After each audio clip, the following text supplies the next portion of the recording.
Eat more fat. If you're still brainwashed from the fat-free days, this can be hard to wrap your head around. Hi, I'm Carolyn Williams, award-winning dietitian and lead nutritionist for CookingLikeDiet.com. Fat's actually something we've got to have in our diet for good health, and adding fat won't prevent you from losing weight or cause you to gain weight.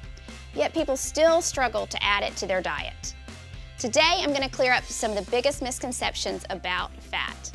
First, total fat shouldn't be your focus. A lot of us have gotten in the habit of looking at a food label to look at the total grams of fat in a food to determine if the food is healthy or unhealthy.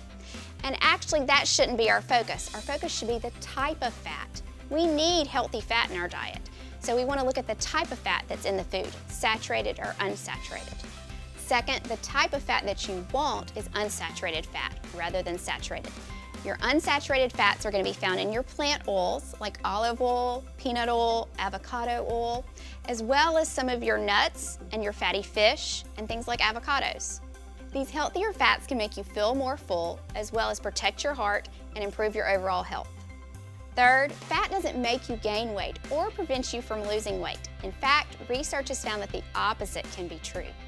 Adding a little fat to meals and snacks gives you satiety, so you're less likely to overeat and stay full for longer.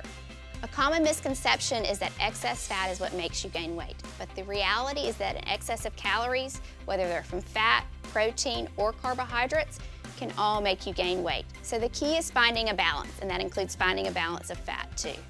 So here are some easy ways that you can get healthy fats into your day. Use salad dressing with oil and get rid of that fat-free one.